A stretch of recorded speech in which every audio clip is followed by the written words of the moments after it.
Wala tattabi'us subula, dan janganlah kalian mengikuti jalan-jalan yang lain. Fatafarraqa bikum an sabilih, maka kalian akan bercerai-berai, maka kalian akan terpecah belah dari jalan Allah Subhanahu wa ta'ala.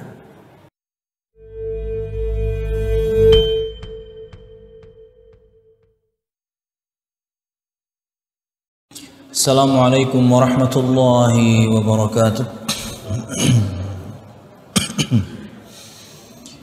Innal hamdalillah nahmaduhu wa nasta'inuhu wa nastaghfiruh wa na'udzu billahi min shururi anfusina wa min sayyiati a'malina. May yahdihillahu fala mudilla lahu wa may yudlil fala hadiya lahu. Ashhadu an la ilaha illallah wahdahu la syarika lah wa ashhadu anna Muhammadan abduhu wa rasuluh. Qala Allah ta'ala fil Qur'anil Karim, a'udzu billahi minasy syaithanir rajim. Ya ayyuhalladzina amanu taqullaha haqqa tuqatih wa la tamutunna illa wa antum muslimun. Ya ayyuhan nasu taqu rabbakumul ladzi khalaqakum min nafsin wahidah wa khalaqa minha zawjaha wa batha minhuma rijalan katsiran wa nisaa'a wattaqullaha alladzi tasaaluna bihi wal arham innallaha kana 'alaikum raqiba. Ya ayyuhalladzina amanu taqullaha wa qulu qawlan sadida yuslih lakum a'malakum wa yaghfir lakum dhunubakum wa man yuti'illaha wa rasulahu faqad faza fawzan 'azima. Fa inna asdaqal hadithi kitabullah wa khairal hadi hadi Muhammadin sallallahu alaihi wasallam wa syarrul umuri muhdatsatuha fa inna kulla muhdatsatin bid'ah wa kullu bid'atin dhalalah wa kullu dhalalatin finnar, amma ba'd. Hadirin dan hadirat Bapak Ibu jamaah sekalian rahimakumullah. Alhamdulillah, segala puji dan syukur marilah kita haturkan kepada Allah Subhanahu wa ta'ala. Kemudian salawat serta salam semoga selalu tercurahkan kepada junjungan besar Nabi kita Muhammad sallallahu alaihi wasallam, juga beserta para sahabatnya, keluarganya, dan segenap kaum muslimin yang selalu istiqamah berpegang teguh dengan Islam sampai hari kiamat kelak. Hadirin dan hadirat Bapak Ibu jamaah sekalian rahimakumullah, melanjutkan bahasan kita berkaitan dengan manhaj, dan pada kesempatan malam hari ini tema yang kita angkat adalah bayan annal haqqa wat tariqa wahidun la yata'addad. Satu prinsip yang tentunya ini diantara yang menjadi metode atau cara beragama kita adalah bahwasanya kebenaran dan jalan itu cuma satu. La yata'addad, tidak berbilang. Bahwasanya kebenaran dan jalan biasanya digabung sama orang, jalan kebenaran. Bahwasanya jalan dan kebenaran hanya satu, tidak berbilang. Makanya hari ini juga ulun bawa rujukan, dan mudah-mudahan pian bisa membelinya juga. Ada yang akan ulun baca dari sini nanti insyaallah, karena bahasannya sesuai, yaitu kitab disertasi doktoral milik Al-Ustadz Al-Fadhil Firanda Ad-Dirja hafizahullahu ta'ala. Jadi S3 beliau ini, karyanya ini yang berjudul meruntuhkan argumen kaum liberalis dan pluralis. Pas dengan bahasan kita insyaallah, tapi mungkin ini nanti di akhir kita akan sebutkan salah satu di antara pendalilan mereka yang menyebarkan syubhat di kalangan kaum muslimin. Di antaranya yang sering kita dengar itu adalah bahwasanya jalan menuju Allah itu banyak. Artinya melalui agama apapun Anda akan masuk surga. Atau ketika Anda menyampaikan firman Allah Subhanahu wa taala dan juga sabda Nabi Muhammad sallallahu alaihi wasallam, mereka gunakan teori relativitas kebenaran. Kebenaran itu relatif. Bagi Anda Quran itu benar, bagi Anda sabda Nabi Muhammad itu benar. Bagi orang Yahudi, Nasrani enggak. Yang jadi masalah adalah yang mengatakannya ini orang Islam. Yang jadi masalah yang mengatakan perkara-perkara seperti ini dai pluralis. Menyambatnya jangan. Padahal sejak disebutkan di sini saya sempat baca, awalnya itu ketika mereka bikin kaidah-kaidah seperti itu bahkan tidak menyinggung agama sedikit pun. Tapi para dai di kalangan kaum muslimin lah kemudian memasukkannya itu dalam urusan agama. Hingga kemudian makin rancu, hingga kemudian orang makin ragu akan Islam ini. Karena memang yang pertama kelompoknya itu yakni tidak percaya sama sekali akan kemudian keabsahan firman Allah atau juga sabda Nabi Muhammad yang sahih. Yang kedua yakni ragu. Yang ketiga ini yang mereka biasa sampaikan, kebenaran itu relatif. Jadi tidak ada yang absolut, yang pasti bagi mereka itu nggak ada. Ulun ingat gitu ya, pernah nonton satu video salah satu ustaz, doktor juga beliau, di antara yang sering membantah orang-orang liberal dan juga pluralis ini, berkaitan dengan seseorang yang mengatakan dalil-dalil yang tadi. Di antaranya adalah teori relativitas, bahwasanya di antaranya adalah kebenaran itu relatif. Bagi Anda mungkin benar, bagi kami enggak. Tidak ada yang absolut, yang pasti di muka bumi ini. Kata beliau, sini. Ada apa Pak? Tolong kamu telanjang. Kenapa Pak? Saya pengen lihat jenis kelamin kamu. Oh saya laki Pak. Itu bagi kamu.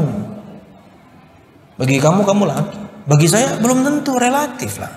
Ayo buka. Ya enggak Pak, saya laki-laki ini saya pasti. Loh berarti di muka bumi ada yang pasti ya. Diam dia. Kamu aja yakin kamu itu laki-laki. Bagaimana kemudian seorang meragukan firman Allah, meragukan sabda Nabi Muhammad SAW yang ngomongnya itu buta huruf. Jamaah sekalian rahimakumullah, orang nggak bisa baca, nggak bisa tulis, nggak akan mungkin bisa menyampaikan yang indah. Sebagaimana Nabi Muhammad SAW menyampaikan Al-Quranul Karim. Orang waktu itu pun tahu itu firman Allah. Hanya kesombongan yang membuat mereka menolak Nabi Muhammad. Tapi mereka tahu, oh kayak saya juga buta huruf. Artinya sebagian mereka, bahkan mungkin kebanyakan mereka, bahkan Allah berfirman perkataan Nabi Muhammad, atau Nabi Muhammad bersabda, aku diutus di umat yang ummi, aku diutus di kaum, yakni orang-orangnya rata-rata buta huruf. Artinya orang kafirnya pun kala itu mereka tahu Muhammad ini juga nggak bisa baca, nggak bisa tulis. Tapi apakah semuanya? Tidak. Ada orang terpelajar juga, ada orang yang bisa baca dan tulis juga, dan Nabi Muhammad suruh para sahabatnya juga untuk belajar. Cuman mereka tahu nggak mungkin ini muncul dari lisan Muhammad Sallallahu Alaihi Wasallam. Ini pasti firman Tuhan. Bahkan Al-Walid bin Mughirah di antara tokoh atau pembukanya Quraisy itu hampir masuk Islam, hampir. Hidayah milik Allah Subhanahu wa taala. Karena dia tahu yang Nabi Muhammad sampaikan, firman Allah yang Nabi Muhammad sampaikan, ini bukan perkataan manusia. Penyair pun tidak bisa menandinginya.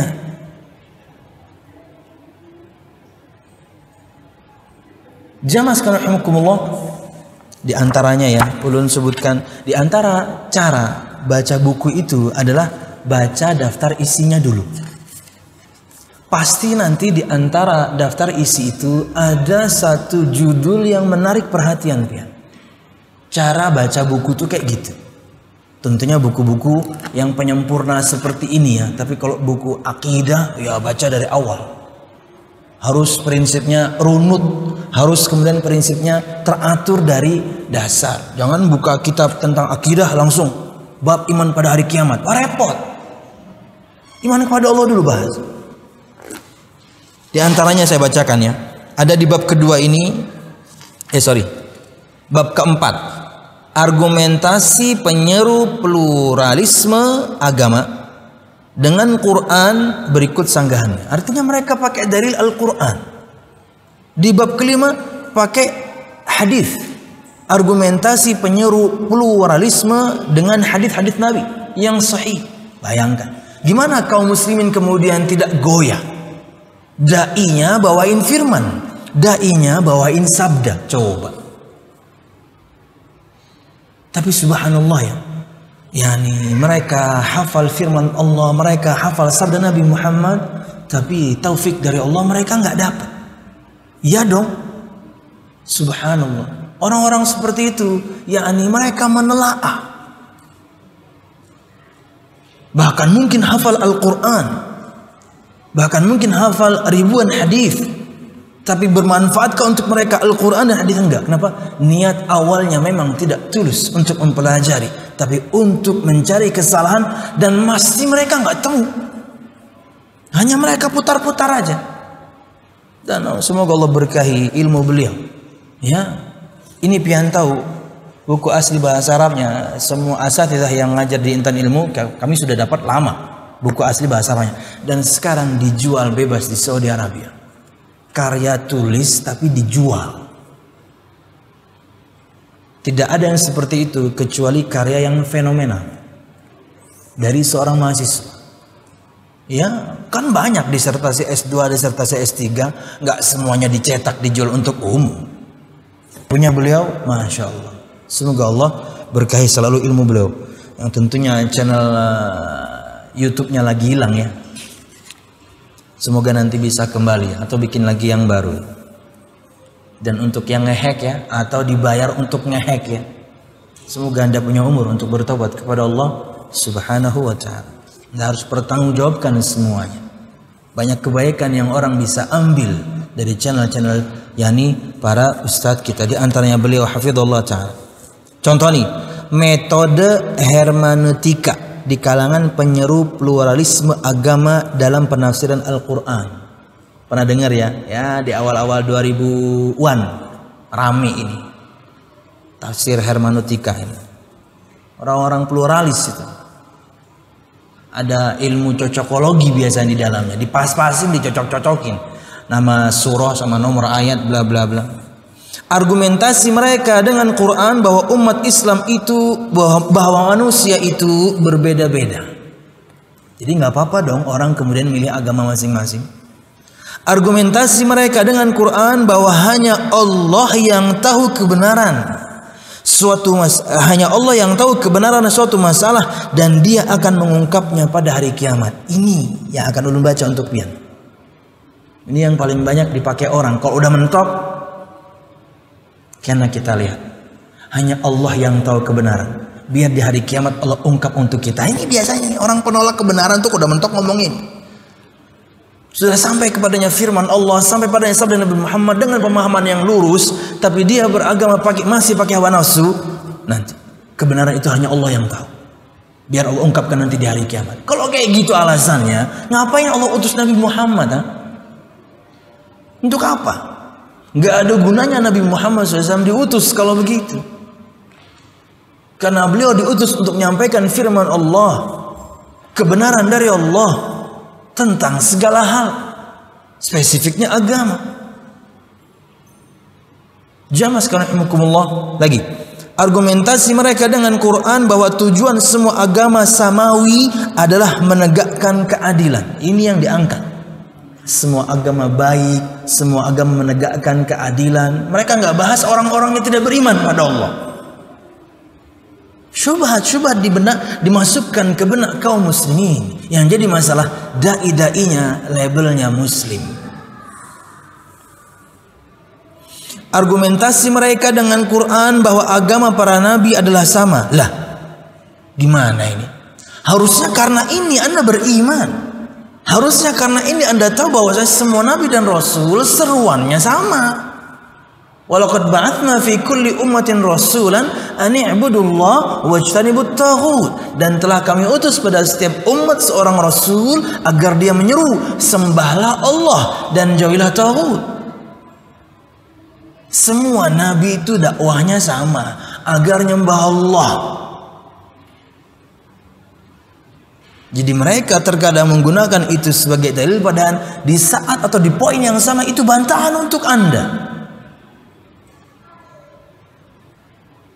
Semua nabi menyeru agar semua orang atau agar umatnya menyembah Allah Subhanahu wa taala, termasuk nabi kita Muhammad. Bedanya, nabi dan rasul sebelum beliau diutus untuk umatnya saja khusus. Nabi kita Muhammad untuk jin dan manusia semuanya. Kata Nabi Muhammad SAW, bu'ithu ilal ahmari wal aswad, aku diutus kepada yang merah dan yang hitam.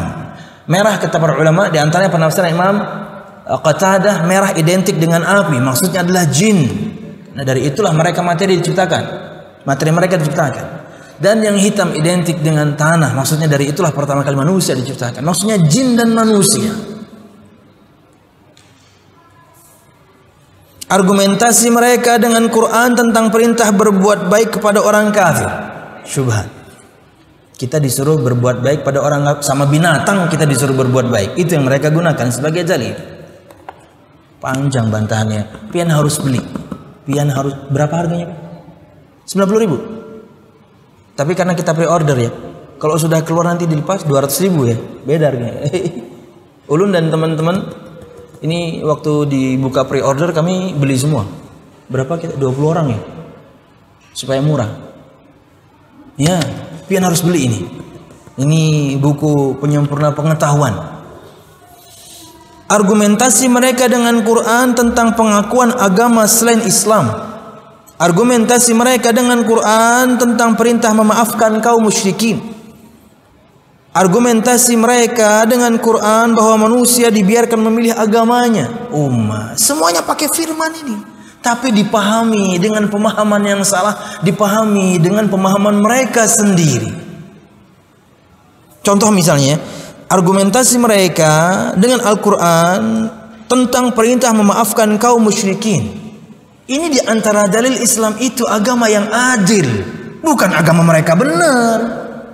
Bahasan ini tentang adilnya agama Islam. Adilnya kaum muslimin. Bukan kemudian membenarkan agama mereka. Kita zalim sama orang kafir saja, kita terancam. Karena Allah maha adil. Kata Nabi Muhammad SAW, matlul ghani zulmun atau mutillul ghani zulmun, mengulur-ngulur waktu. Orang yang dipinjam uangnya, utang, itu sebuah kezaliman. Artinya Anda ngutang nih, boleh dong, kemudian kan perkara muamalah, boleh kita ngutang dengan non-muslim. Tapi Anda ulur-ulur terus, padahal Anda sudah punya uang, Anda sudah janji kalau punya uang Anda bayar atau Anda cicil. Anda ulur terus, itu kezaliman. Sekalipun yang Anda pinjam uangnya orang kafir, Anda zalim. Tapi dipahaminya, ya berarti bukti bahwasanya agama orang juga benar ya. Sikap penyeru pluralis agama terhadap hadis. Nih. Pokoknya pian harus beli. Nanti ulun akan baca yang poin tadi. Karena berkaitan dengan relativitas kebenaran. Oke, kita baca ini dulu.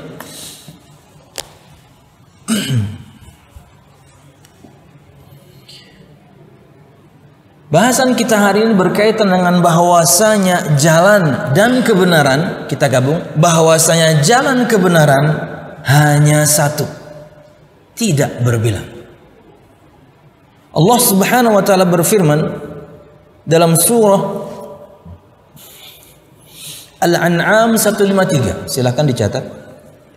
Di antara dalil yang disertakan di sini adalah surah Al-An'am ayat 153. Allah Subhanahu wa taala berfirman, "Wa anna hadza sirati mustaqiman fattabi'uhu wa la tattabi'us subula fatafarraqa bikum 'an sabilihi dzalikum wasaqum bihi ila akhir ayat. Allah Subhanahu wa taala berfirman, dan bahwasanya ini adalah jalanku yang lurus. Fattabi'uh, maka ikutilah ia. Wala tattabi'us subula, dan janganlah kalian mengikuti jalan-jalan yang lain. Fatafarraqa bikum an sabilih, maka kalian akan bercerai-berai, maka kalian akan terpecah belah dari jalan Allah Subhanahu wa taala.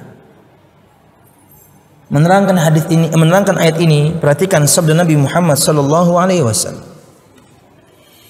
Wa an Abdullah bin Mas'ud radhiyallahu anhu qala khatta lana Rasulullah sallallahu alaihi wasallam khattan thumma qala hadha sabilullah thumma khatta khututan an yaminihi wa an shimalihi wa qala hadhihi subulun ala kulli sabilin minha syaitanun yad'u ilaih thumma qara'a wa anna hadha sirati mustaqiman fattabi'uh.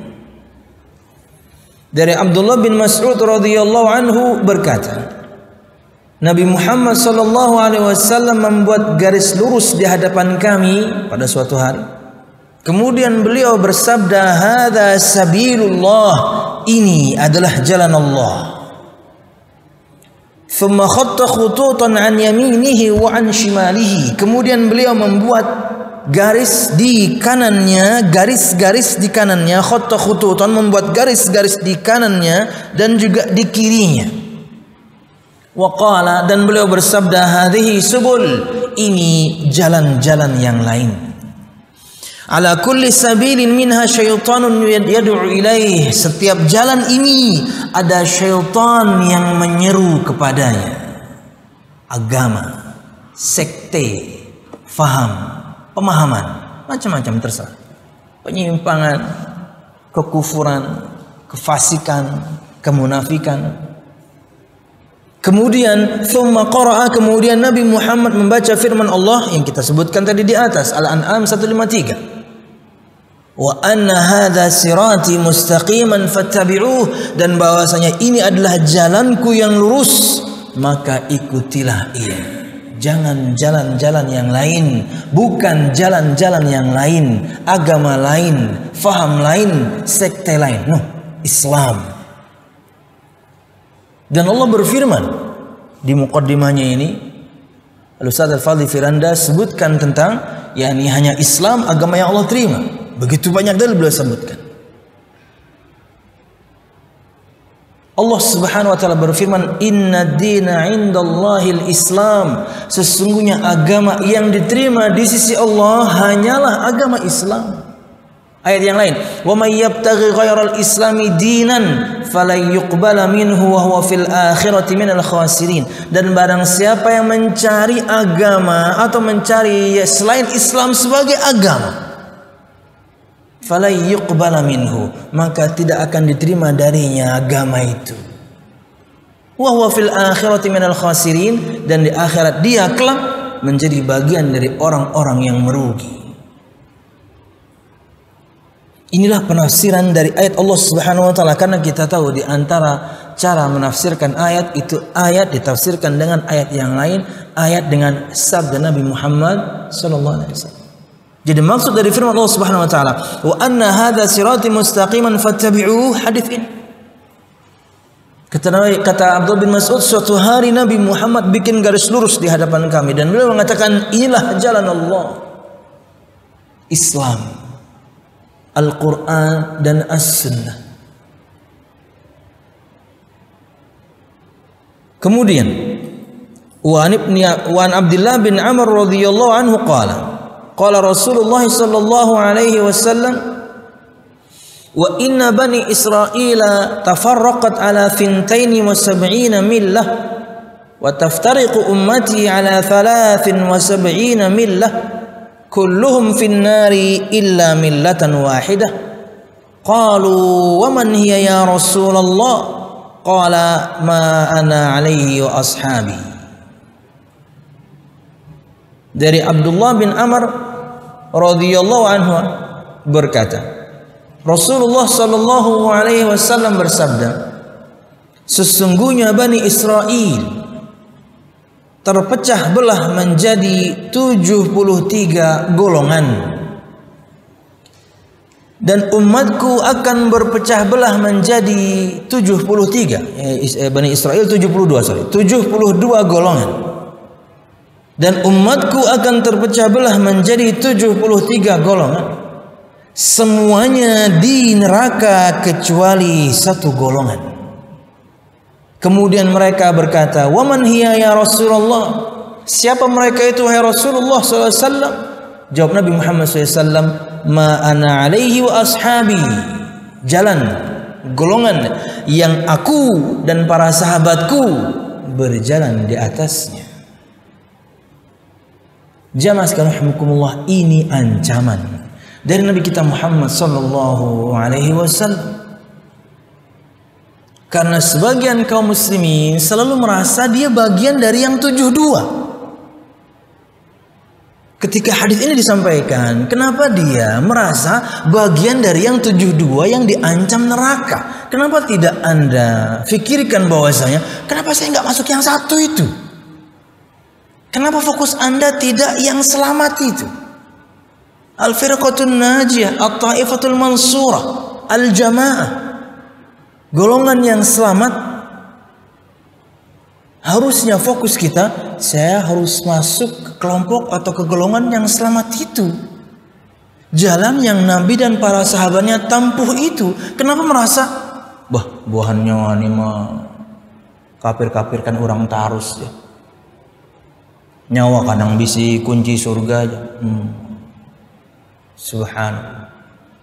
Jadi Anda merasa Anda bagian dari yang 72 kalau begitu. Harusnya fokus kita, bagaimana saya supaya bisa masuk yang selamat itu. Jamaah sekalian rahimakumullah, kata Nabi Muhammad SAW, "Ma ana alaihi wa ashabi." Jalan yang aku dan para sahabatku berjalan di atasnya. Makanya judul kita adalah bahwasanya jalan itu, bahwasanya kebenaran itu cuman satu. Kalau semuanya benar, ulangi lagi. Kalau semuanya benar, Allah nggak usah utus Nabi. Biarkan kemudian manusia menyembah Allah dengan caranya masing-masing. Enggak tuh, enggak bisa kita. Ulun sering ulangi quote ini untuk kita kaum muslimin. Kalau bukan Nabi Muhammad yang terangkan kepada kita bagaimana tata cara kita beribadah, kita nggak tahu. Kita nggak tahu 6 fokus ini.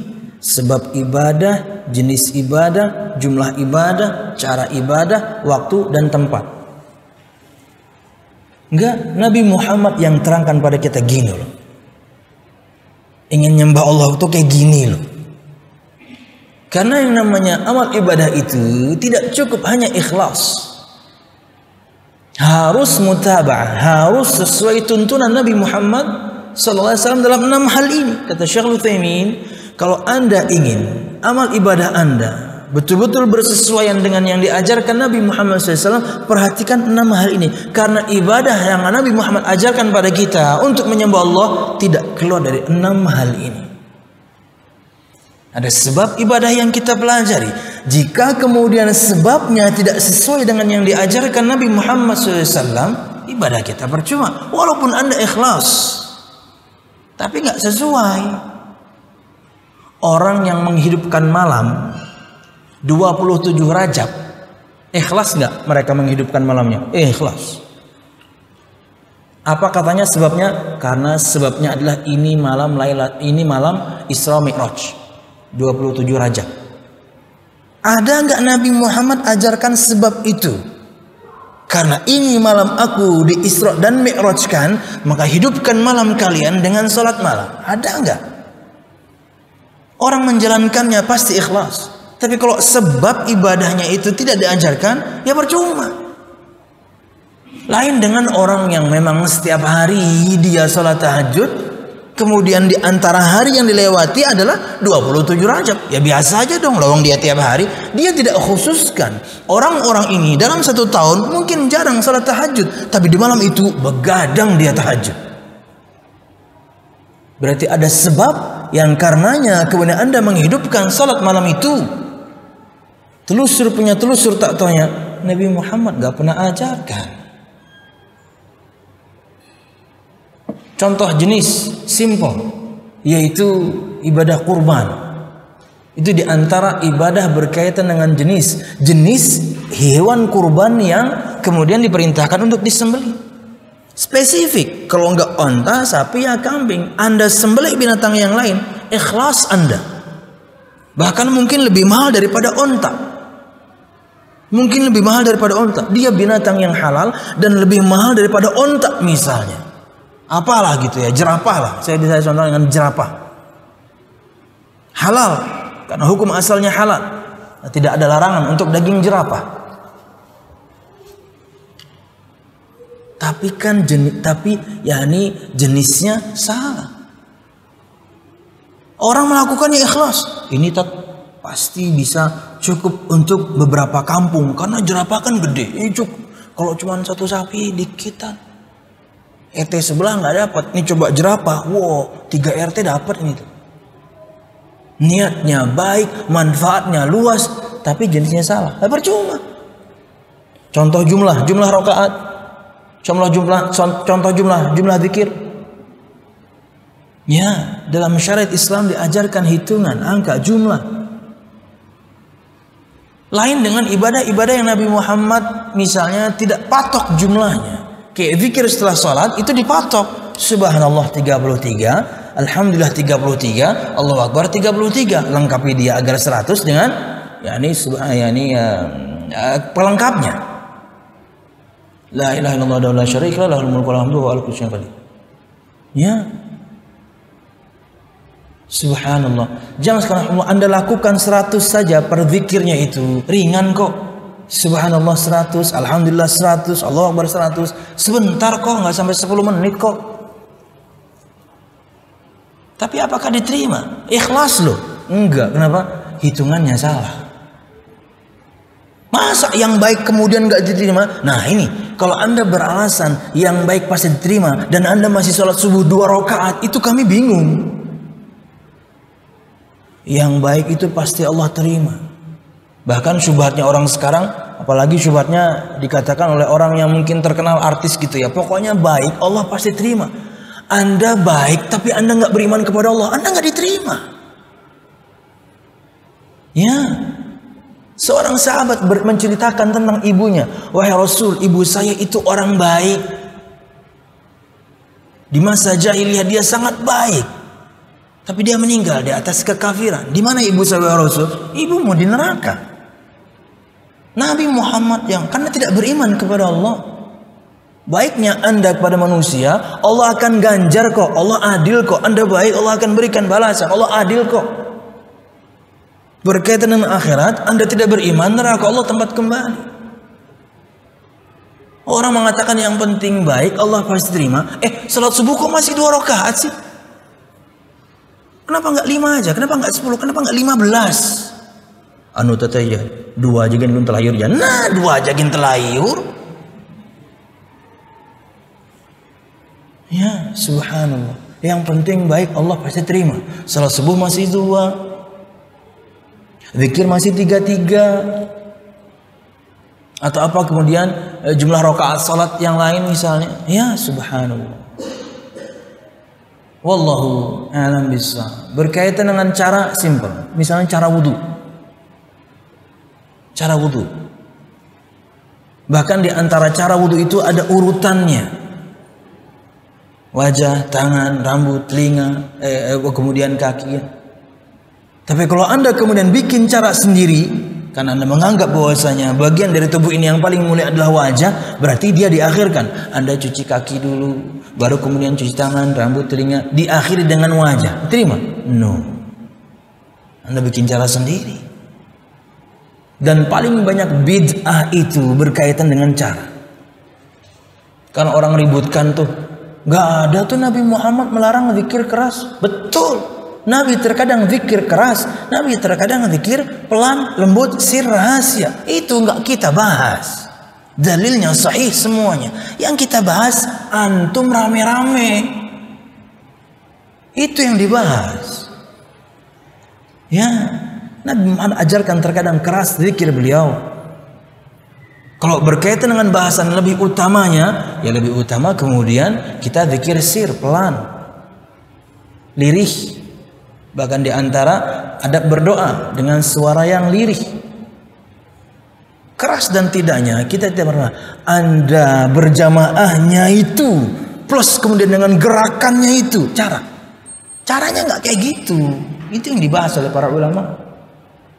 Wallahu a'lam bishawab. Waktu simpel contohnya juga seperti waktu haji jelas bulan-bulan haji, atau waktu salat, atau waktu nyembelih itu harus tanggal 10 habis salat Id, atau ketika matahari sudah naik untuk orang yang tidak salat Id.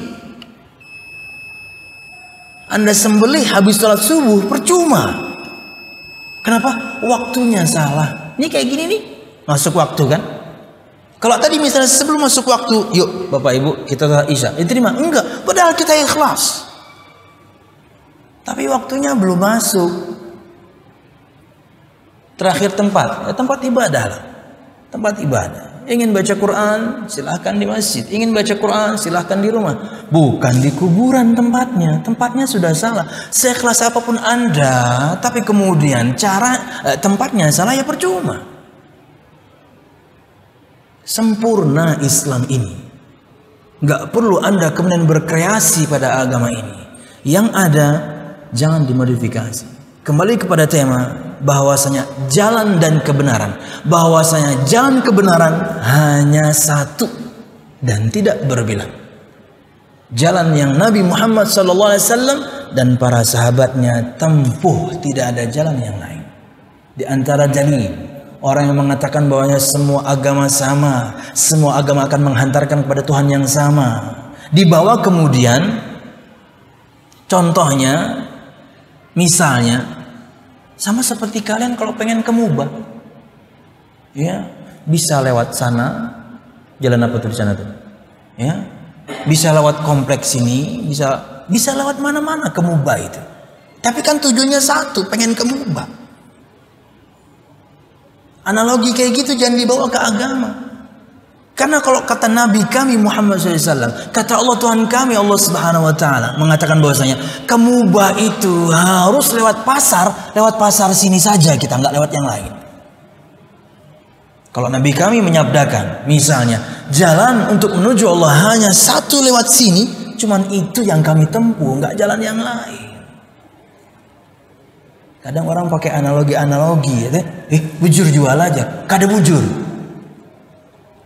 Wallahu a'lam bishawab. Sebelum kita ambil faedah dari kitab karya Al-Ustaz Fadil Firanda Dirja hafizallahu taala. Qala Muhammad ibn al-Aslam al-mulaqab bis-sawadil a'zam ba'dama dzakara hadzain al-haditsain faraja al-hadits ila wahidin.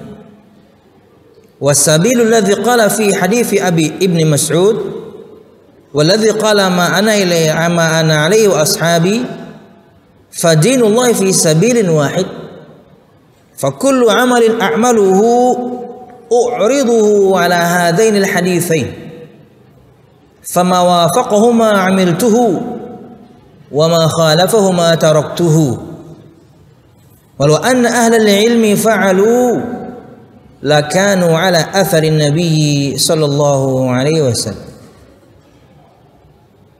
Disebutkan dalam kitab Hilyatul Auliya karya Imam Abi Nuaim, perkataan Muhammad bin Aslam yang digelar dengan As-Sawadul A'zam.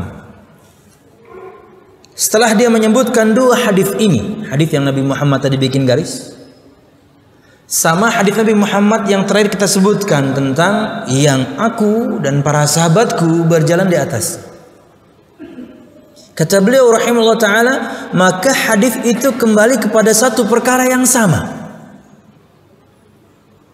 Jalan yang disebutkan dalam sabda Nabi Muhammad di hadis Ibnu Mas'ud dan yang Nabi Muhammad sebutkan di hadis Abdullah bin Amr, yang aku dan para sahabatku berjalan di atasnya, kembali kepada satu perkara yang sama. Dinullahi fi sabilin wahid.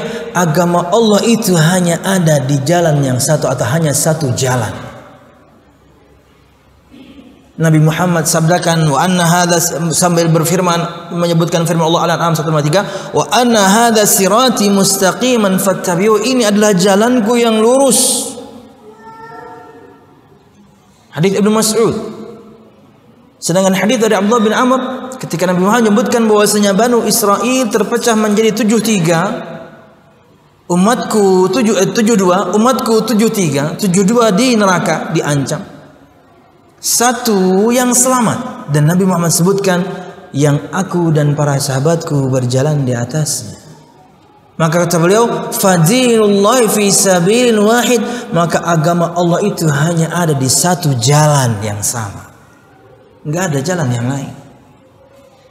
Kata beliau, fakullu amalin a'maluhu, maka semua amalan yang aku amalkan, u'riduhu ala hadainil haditsain, aku akan paparkan, aku akan perlihatkan, aku akan cocokkan dulu, aku akan selaraskan dulu dengan dua sabda Nabi Muhammad ini. Fama wafaqahu ma amiltuhu, maka segala amalan yang bersesuaian dengan dua hadis ini aku akan amalkan. Wa ma khalafahu ma taraktuhu, dan semua amalan yang bertentangan dengan dua hadis ini aku akan meninggalkan. Kata beliau mengakhiri, walau anna ahlul ilmi fa'alu, dan jika saja ahlul ilm, orang yang yakni berilmu, melakukan yang beliau lakukan, jadikanlah dua hadis ini patokan bahwasanya amal kita selama ini sesuaikah dengan yang diajarkan Nabi Muhammad SAW, lakanu ala atharin nabi, sungguh mereka akan selalu berada di atas jejak yang ditinggalkan Nabi Muhammad sallallahu alaihi wasallam. Jalan kebenaran hanya satu dan tidak berbilang. Wallahu a'lam bishawab. Ulun baca sedikit ya sebagai tambahan ya. Satu poin di antara begitu banyak poin pada bab keempat dari kitab ini, argumentasi mereka dengan Quran bahwa hanya Allah yang tahu kebenaran suatu masalah dan Dia akan mengungkapkannya pada hari kiamat. Jadi sekarang itu tidak ada yang absolut pasti benar, nggak ada. Yang tahu kebenaran itu hanya Allah. Nanti Allah akan ungkapkan. Jadi biarkan orang kemudian dia mau Islam, dia mau enggak, dia mau taat, dia mau enggak, biarkan. Yang tahu kebenaran hanya Allah. Salah satu sandaran terpenting para penyeru pluralisme agama adalah tentang relativitas kebenaran. Bahwasanya kebenaran itu relatif dipandang dari sisi siapa dulu. Itu merupakan prinsip filsafat yang memandang bahwa semua sudut pandang sama benarnya dan semua kebenaran relatif bagi setiap individu. Kalian kaum muslimin anggap ayat itu benar, ya silakan, kami enggak. Yang jadi masalah kalau yang mengatakan ini si muslimnya. Akhirnya kaum muslimin, waduh gimana ya? Dai-nya muslim, tapi ngomongnya seperti ini. Kerancuan demi kerancuan dia sebarkan kepada kaum muslimin dan dai-nya banyak. Di antaranya yang beliau bantah di sini dai-dai Indonesia. Pada poin ini saja beliau sebutkan perkataan Zuhairi Misrawi dan beliau bantah panjang. Makanya yang ulun tahu terkadang gitu ya. Para ustadz kita jangankan yang S3, terkadang yang S2 saja, karya tulis untuk mendapatkan S2-nya saja, kalau memang harus survei dikasih tiket pulang. Untuk mempelajari, di antaranya Ustadz Abdullah Zain. Karena judul yang diajukan berkaitan dengan yang ada di Indonesia, disuruh pulang, silahkan riset. Hingga kemudian yakni data yang disampaikan benar. Makanya Ustadz Firanda yang dia bantah bukan cuma beliau menyampaikan perkataan ulama jadul, enggak, yang zaman sekarang beliau bantah. Beli. Paham pluralisme agama merupakan salah satu bentuk liberalisme atau kebebasan.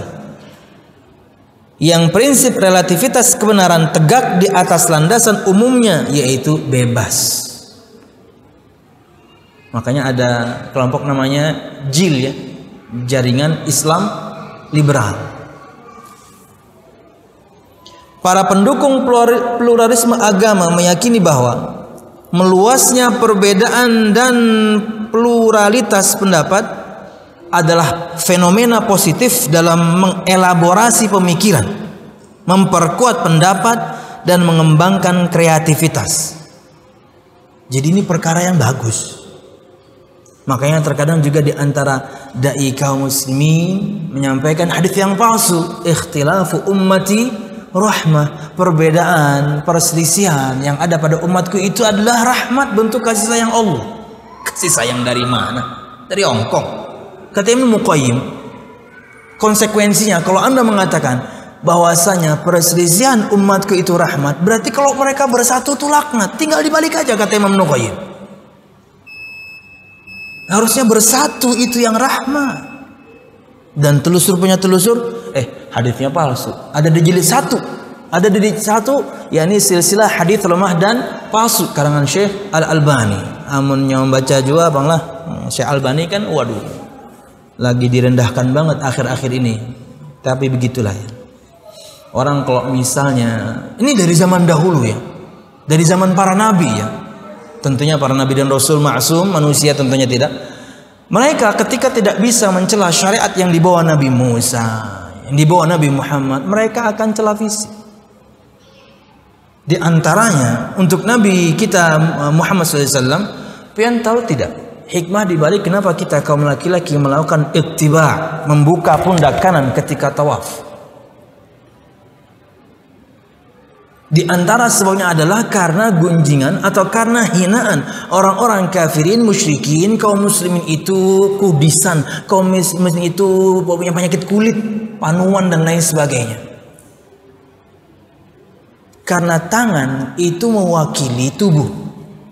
Mulus lengan Anda, sisanya oke. Makanya kan kalau ada ikhwan nazar kan boleh lihat. Boleh lihat wajah, tangannya dia boleh lihat karena ini perwakilan. Namun tangannya pina gatal sini, pas nadornya pina garu-garu sana sini, nang lainnya juga pian bulik. Iya, tangan itu wakil. Dan kaum muslimin enggak ada. Nabi Musa kan juga seperti itu ya. Bahwasanya Nabi Musa disebutkan berpakaian yang sangat rapat. Tidak terlihat darinya kecuali leher ke atas dan yakni pergelangan ke bawah. Rapat. Ketika mereka tidak bisa celah Nabi Musa pada syariat yang Nabi Musa bawa, fisiknya mereka gunjing. Musa itu berpakaian kayak gitu, dia punya penyakit kulit itu. Makanya ada kejadian beliau mandi di sungai, kemudian bajunya beliau letakkan di batu, batunya lari. Beliau akhirnya harus mengejar batu itu. Proses pengejaran itulah membuat orang Bani Israel melihat mulusnya kulit Nabi Musa alaihissalam. Kata para ulama, dan itu Sahih Bukhari ceritanya. Kata para ulama, bisa jadi kala itu yakni syariat aurat belum ada. Ya. Dan kemudian kalau kita membahasnya di agama kita, itu bukan syariat kita. Tapi kala itu Allah ingin perlihatkan bahwasanya tuduhan mereka salah. Berkaitan dengan Syekh Albani misalnya, hinaannya adalah masa yakni tukang servis jam ahli hadis. Loh, Anda pernah nggak lihat orang tukang servis jam kerja?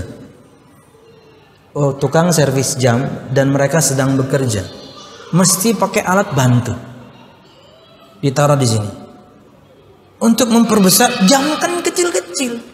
Kita tidak berbicara jam dinding atau jam yang neng-nong itu kan gede. Jam yang kecil, bendanya kecil, berarti apa? Teliti. Supaya kemudian tidak salah mungkin alurnya kah, apanya kah. Bah dibujuri tuntung, kemudian jamnya terbulik. Putarnya bulik. Mereka teliti. Subhanallah. Berkaitan dengan dia punya salah, pasti dia manusia kok. Tidak ada kitab. Inikah semua kita para ulama kecuali mesti ada kesalahannya, karena mereka manusia. Fa inna asdaqal hadits kitabullah. Yang paling benar perkataan kitabullah. Makanya manusia tidak ada yang terlepas dari khilaf. Ini saja kan ada beberapa revisi kan? Nih, berarti ada yang baca, mungkin ada salah ketik, ada tulis, disampaikan kemudian ke percetakan, diperbaiki. Padahal sudah diedit, tetap.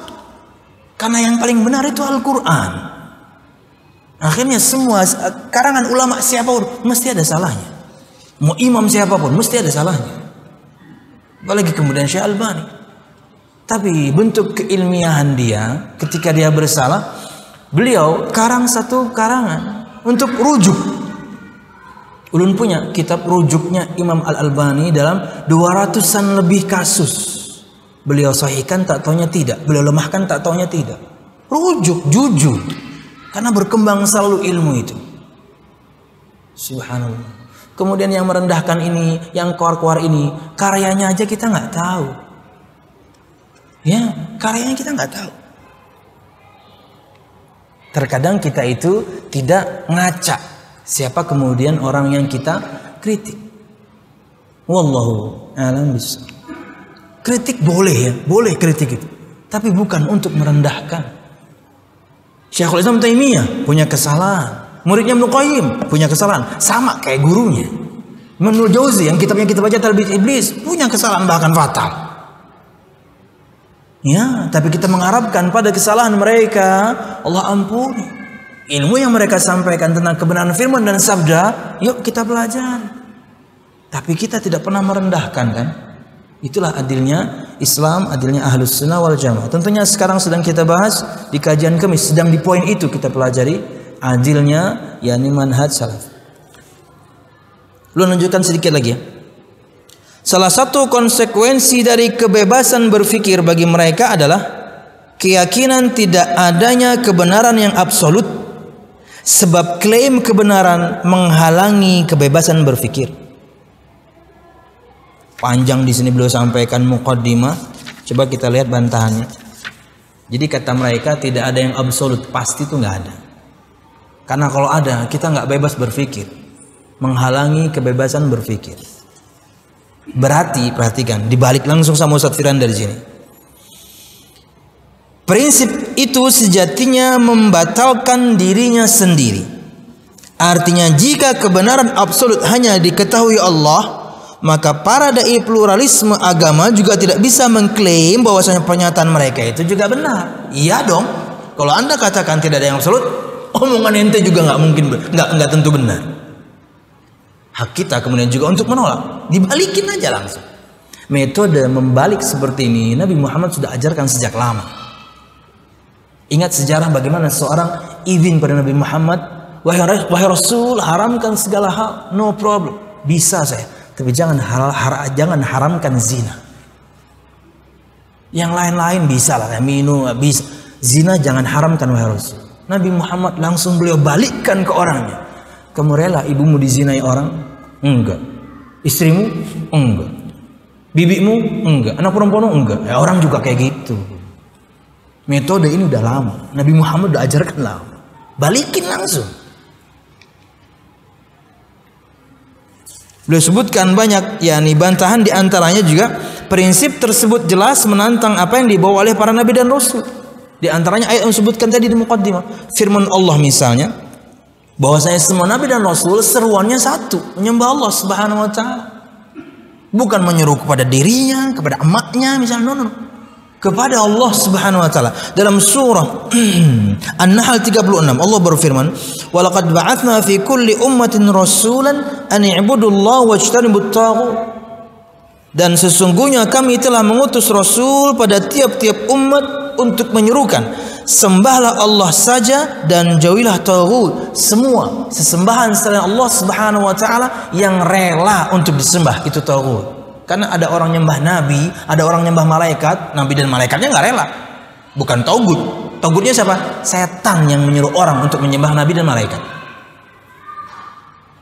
Dan beliau detail kemudian pada ayat-ayat yang lain tentang seruan Nabi Nuh kepada tauhid, surah Al-A'raf 59, seruan kemudian Nabi Hud kepada tauhid, Al-A'raf 65, seruan Nabi Saleh kepada tauhid, Al-A'raf 73. Semua disebutin di sini karena tadi ini umum. An-Nahl 36 umum Nabi dan Rasul. Kemudian beliau detail bahwasanya semuanya menyeru kepada satu jalan yang sama, nyembah Allah. Gimana kemudian tidak ada yang absolut, tidak ada yang pasti? Wallahu a'lam bishawab. Ini saran ulun ya, yang harus beli buku ini ya. Kita tutup dengan beberapa faedah. Yang pertama, anna tariqal haqqi wasabilallahi wahidun.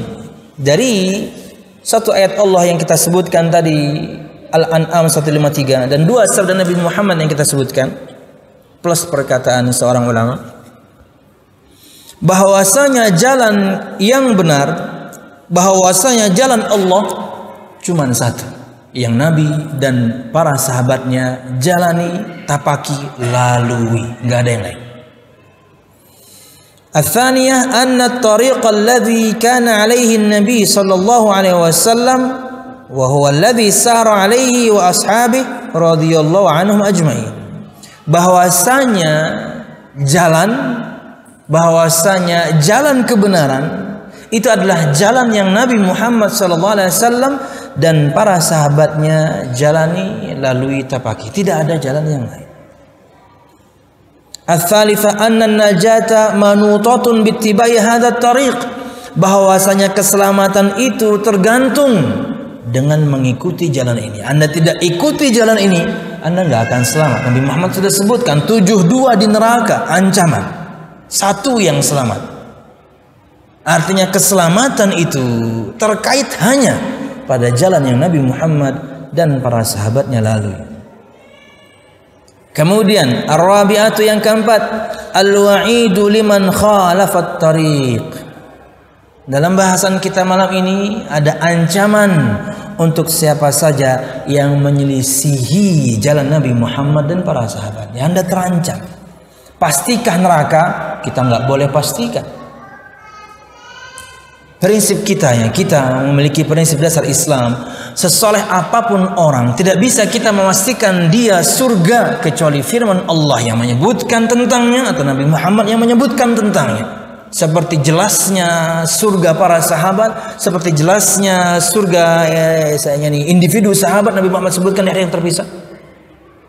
Sama juga sebejat apapun orang, kafir bahkan, tidak bisa kita memastikan dia mesti masuk neraka kecuali dengan dalil, seperti pastinya nerakanya Abu Lahab. Di luar itu, orang yang saleh di akhir hayatnya bisa slip, orang yang tidak baik, yang tidak saleh bahkan kafir, sangat mungkin mendapatkan hidayah di akhir hayat yang kita nggak tahu. Cuman kita zahirnya menghukum yang ada sekarang. Orang beriman semoga akhir hayatnya baik. Orang yang tidak beriman kita takutkan sampai akhir hayatnya begitu. Jadi di sini kita pelajari ada ancaman untuk orang-orang yang menyelisih jalan Nabi Muhammad dan para sahabatnya. Bahaya nih untuk kaum muslimin juga, apalagi ini Rabiul Awal ya. Paham japian lah, kalau bisa disambat lah. Al-khamisatu yang kelima, anna salafiyyata manhajun wa tariqun la ashkhas la asma. Bahwasanya salaf itu adalah manhaj, metode beragama, tariq, jalan. Bukan orang-orang tertentu, bukan nama-nama tertentu. Salaf itu siapa? Syekhul Islam? No. Salaf itu siapa? Imam Syafi'i? Bukan. Atau mungkin ketika di Indonesia, siapa pimpinannya? Ustadz Yazid? Bukan.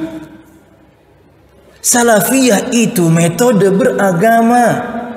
Salafiyah itu adalah jalan kita untuk kemudian menyembah Allah. Bagaimana supaya agama kita ini benar? Tidak terikat dengan orang, tidak terikat dengan nama. Makanya orang-orang yang menisbatkan dirinya kepada salafiyah, dia salafi, dia salafiyun, tidak memiliki imam yang kemudian semua perkataannya diterima.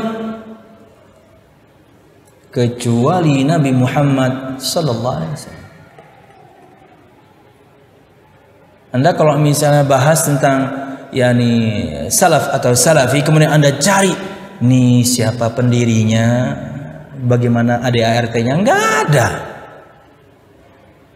Beda dengan kelompok-kelompok yang lain. Anda telusuri, ada penemunya. Bahkan kelompok itu disebutkan ke namanya. Ahmadiyah, Mirza Ghulam Ahmad. Jahmiyah, Jahm bin Safwan.